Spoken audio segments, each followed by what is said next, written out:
拉斯提亚斯2024最新上映美国恐怖片。故事开始，安娜带着患有自闭症的女儿罗伊搬回了老家的房子，这里有她的情人埃尔。埃尔是一名医生，他声称对治疗罗伊的病情颇有心得，这也是安娜决定搬回来的主要因素。晚餐后，丈夫托斯打来电话询问罗伊情况，安娜告诉他一切都好，因为托斯整天忙于工作，他们的婚姻已经名存实亡。罗伊睡着后，安娜开始收拾东西，为了检查音叉是否有损坏，她敲响了其中一根。这时诡异的事情发生了，浴室突然传来了流水的声音，安娜并没有多想的关上了水龙头，顺带的照了照墙上的镜子。然而当她离开后，镜子莫名的裂开了。第二天洗漱时，安娜就发现镜子破裂了，但一心扑在女儿治疗上的她并未将这些异常放在心上。为了帮助罗伊摆脱自闭症的阴霾，安娜根据埃尔的交代精心安排着各种治疗方法，而敲音叉也是其中的一项。罗伊好像对这种声音有异常的感觉。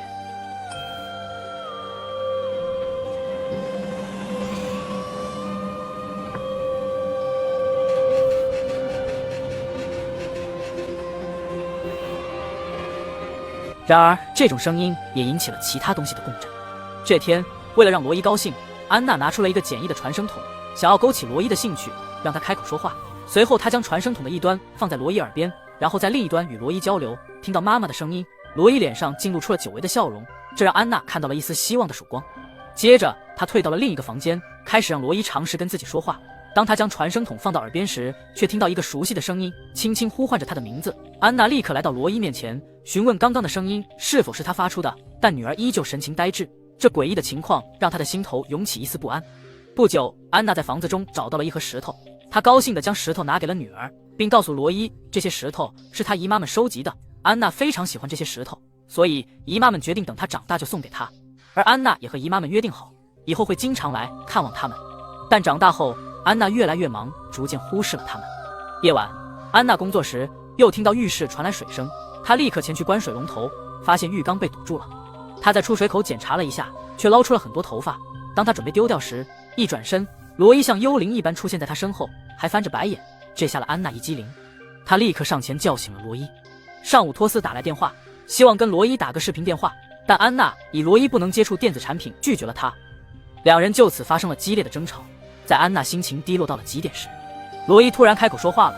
这突如其来的惊喜让安娜高兴极了，她迫不及待地将这个好消息告诉了埃尔和托斯。经过5个小时的车程，丈夫赶了过来，但他发现罗伊和之前的状态并没有什么不同，这让他感到失望，认为安娜在欺骗他。埃尔也赶了过来，三人之间弥漫着尴尬的气氛。虽然托斯和安娜处于离婚边缘，但看着妻子的情人还是不爽。随后埃尔就罗伊的病情开始夸夸其谈，托斯对埃尔的治疗方法不屑一顾。随后托斯和安娜就罗伊的事情又吵了起来。埃尔见状决定让他们单独谈谈。托斯告诉安娜，埃尔就是个庸医，嘴里说的没一句真话。但安娜并不这么认为，因为埃尔让癌症晚期的妈妈多活了1年。托斯告诉安娜，他问过专业医生，癌症晚期能活1年并不是稀奇的事，这并不能代表埃尔医术高超。而且不要忘记埃尔照顾他姨妈们后发生的那些可怕的事情，这让安娜陷入了沉思。不久，托斯就离开了。晚上需要安慰的安娜让埃尔留了下来。半夜当两人热情似火时，浴室的水龙头再次自动打开，罗伊突然醒来，并慢慢走进了浴室。伴随着一声尖叫声，安娜和埃尔急忙赶到了浴室，看到罗伊被吓得不轻，安娜赶紧将罗伊抱在怀中安抚。之后，安娜告诉埃尔，自从搬回来后，罗伊已经发生了2次梦游，而且都在浴室。埃尔觉得这是一种好的现象，并且建议安娜下次罗伊开口说话时用手机录下视频，并提醒他在飞行模式下使用手机。这天，安娜为罗伊拿来一幅拼图，锻炼他的思维能力，然后开始忙自己的工作。当他出来倒水喝时，发现罗伊不见了。他急忙来到客厅，发现罗伊已经将拼图完成了，这让他感到不可思议。这时他又看到地上有2行水迹，他沿着痕迹来到了浴室，发现罗伊呆呆地站在浴缸前，便上前招呼。罗伊却突然说起话来， Ya se fueron. Te dije que ibas a espantarlas. Es que a ti no te quieren. 可他说的话让安娜一头雾水。¿Y quiénes son estas amigas? ¿Se puede saber? 罗伊详细描述了那些朋友的长相，这让安娜感到震惊，因为罗伊描述的人竟然是2位死去的姨妈。安娜赶紧叫来了埃尔，告诉他事情的经过，但埃尔认为可能是罗伊听到了他们的谈话，而且他坚信罗伊的病情正在好转。埃尔的说辞让安娜暂时放下了疑虑，但安娜还是有些不放心，于是让埃尔留下，以防罗伊再次开口说话。埃尔毫不犹豫答应了。半夜，安娜睡不着，便向埃尔倾诉了一个秘密。原来，在大姨杀死小姨然后自杀之前，小姨曾给她打过很多电话。当时安娜很忙，并没有理会小姨的电话。但在事发后，安娜在语音信箱听到了小姨的留言。小姨的声音听起来似乎预知到了即将发生的不祥之事。埃尔安慰着安娜，让她不要过于担心。第二天，埃尔决定亲自帮罗伊做康复锻炼。突然，桌上装石头的木盒子掉落，安娜听到动静过来查看，捡起盒子时，发现里面有个夹层，藏着大姨的日记本。当安娜翻开日记本后，里面的内容让她目瞪口呆。大姨在日记中写道，埃尔主动向她示爱，两人还发生了关系，并且大姨还怀孕了。安娜拿着日记本质问埃尔，埃尔却镇定自若地称大姨有精神分裂症，这一切都是她产生的幻觉，任何人都可以成为笔记本中的人。安娜又问起大姨怀孕又失去孩子的事，这与罗伊当时描述的一样。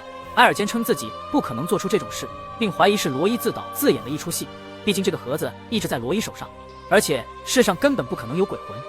如果真如笔记本上所说的，那么我为什么要这么做呢？然后生气地离开了，留下安娜瘫坐在沙发上，满心疑惑。这时，罗伊走过来开口说话了。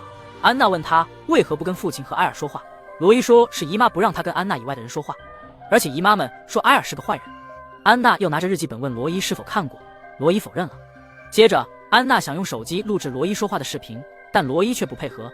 每当安娜抬起手机，罗伊就恢复痴傻状态，并且强调这是姨妈们让他这么做的。安娜又气又急，但也无计可施，只能暂时搁置此事。到了晚上，安娜觉得日记本是个不祥之物，决定用火柴将其烧毁。然而，就在她点燃火柴时，突然火柴被风给吹灭了。安娜立刻关上了窗户。当她再次尝试时，火柴又熄灭了。她发现桌子底下似乎有什么东西在动。她点燃火柴，准备查看一下。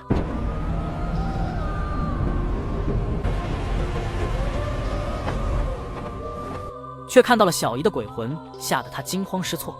几秒后，安娜立刻叫醒罗伊，决定带着他离开这个可怕的地方。当他们路过浴室时，水龙头突然开始放水，安娜并没有理会，带着罗伊就进入了车子。可这时车子却熄火了，根本动不了。接着安娜摸索了一会，发现手机落在了家里，于是她让罗伊在车上等她，自己返回屋子拿手机。可当她回到车上时，却发现罗伊不见了。安娜心急如焚地回到屋内寻找，此时屋子突然停电了，她立刻找到手电筒，来到浴室门口，就看到罗伊站在注满水的浴盆里，眼睛泛白。突然，大姨的鬼魂出现，将罗伊拖入水中。安娜拼命在浴缸中寻找，却一无所获。无奈之下，她只好报警，只说女儿失踪了，对鬼魂之事只字未提，因为她知道没人会相信。托斯得知此事后，对安娜的说法非常不满，两人发生了激烈的争吵。随后，托斯决定去警局查看调查情况。等托斯离开后，安娜又继续在浴缸寻找起来。这时她听到了罗伊的声音，于是在浴缸四周不停敲打墙壁，怀疑罗伊被藏在了里面。她想起了那个传声筒，于是将传声筒的一端套在水龙头上，尝试与女儿沟通。经过多次呼叫，罗伊终于回应了。他说姨妈们很孤独，需要他留下来陪他们，但安娜并不妥协。接着罗伊说，姨妈希望让罪人得到惩罚，一命换一命，才会把罗伊放回来。安娜不明白这是什么意思。之后通话也随之结束。安娜开始在日记本里寻找，最终得到了线索。她在柜子的大纸箱里发现了一份土地所有权的转让合同，顿时让她明白了事情的原委。接着她打电话叫来了埃尔，为他泡了一杯茶。两人谈论着罗伊失踪的情况，埃尔为发生的事表示难过，并安慰安娜他愿意为她做任何事。这时安娜突然揭露了埃尔的真面目。原来埃尔最初确实是为姨妈们治病，但后来发现他们有大量的财产，当时安娜并不在身边，于是他起了贪欲。埃尔便接近大姨，花言巧语地欺骗她的感情，并让她怀孕了，以感情骗取姨妈们的财产，希望大姨将所有的财产转移到她的名下。恋爱脑上头的大姨毫不犹豫在土地所有权转让合同上签字，可小姨并不傻，她坚决不签，导致合同未成立。最终大姨和小姨为此发生争吵，期间小姨打电话给安娜，希望她能帮忙，可并未如愿，所以酿成了悲剧。埃尔听完后愤怒地跳起来，矢口否认。安娜直接拿出那份合同让他自己看，这就是最好的证据。见此，埃尔开始为自己的行为开脱，但渐渐的他发现自己站立不稳，鼻子开始流血。原来安娜早已在茶水里下了毒。安娜决定为阿姨们报仇，她认为只有这样姨妈们才会放罗伊回到她身边。接着安娜来到浴室，用传声筒联系罗伊，可对方毫无反应，这让安娜觉得自己被耍了。她在浴室中愤怒地发泄着。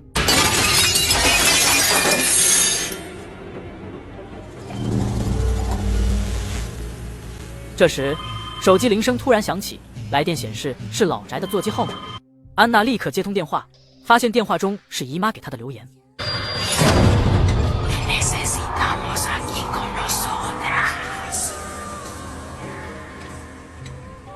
接完电话后，安娜明白了，要想让罗伊回来，她必须去陪伴姨妈们。经过短暂的挣扎，安娜来到浴室，躺在浴缸中，用镜子的碎片割腕自杀了。天亮之后，托斯回到房子，看到眼前的惨状，震惊得说不出话来。就在这时，罗伊出现在他身后，父女俩抱头痛哭。6个月后，托斯继承了遗产，并将这栋充满诅咒的鬼宅低价出售。